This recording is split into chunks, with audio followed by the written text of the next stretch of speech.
All right, ladies and gentlemen, in this video we are going to look at the volume of prisms and cylinders. Well, specifically in this video we're talking about prisms. As a whole, it will be about prisms and cylinders. So the goal in general is to find volumes of prisms and cylinders using some given formulas and the formula for density and some real-life application.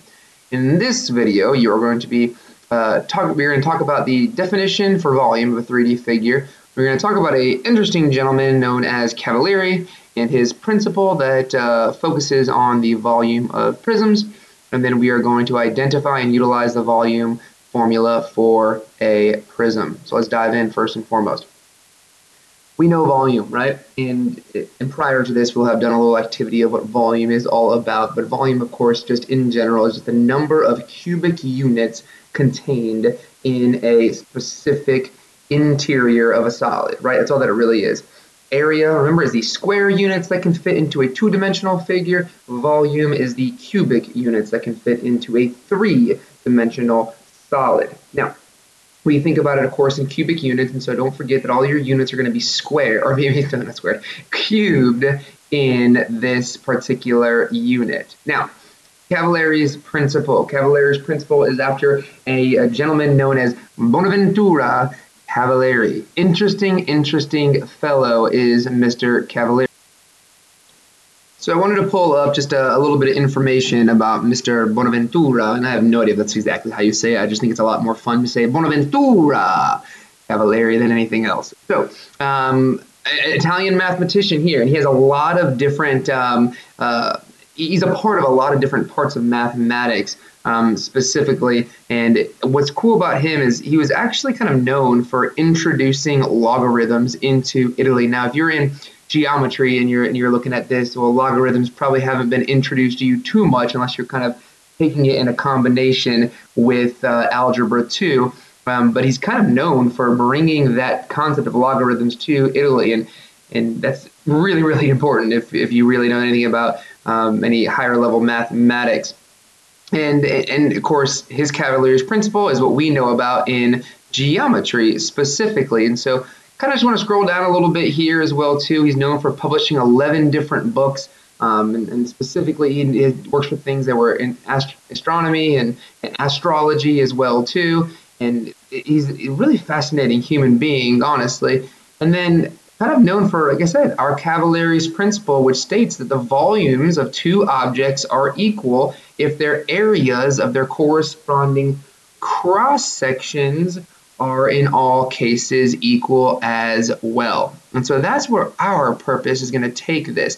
So what we're saying is that even though that these are clearly different in look, right? These two shapes are clearly different in look. One is just a typical prism, one's kind of a rhombus slanted prism that we have here. What ends up happening, Cavalieri proved that if the cross sections, this purple piece right here, are the same area, then there's no way that the volumes won't be the same, even if they are a little bit different in shape. Maybe there's a slant to them, or whatever the case may actually be. So let's take a look here at our volume of a prism. And here's exactly what we were talking about with Mr. Cavalieri, Bonaventura Cavalieri, with a prism. Obviously two different looking prisms, but they will result in the exact same volume principle. Now, the volume of a prism is the volume equaling, I call it big B times H, big B times H, because big B represents the area of the base, the area of the base. Big B is the area of the base of a particular prism, because according to Mr. Bonaventura, you continue that same area all the way on up to the very top, and it stays the same. Same thing for here. Continue that same area from the base all the way on top, and it fills up the entire prism. Let's take a look. All right, we've got two prisms that we're going to look at here for today. In this case, we have a triangular prism because we end up having a triangle as our base. So in this first example, remember, volume is going to equal to big B times the height, big B times the height.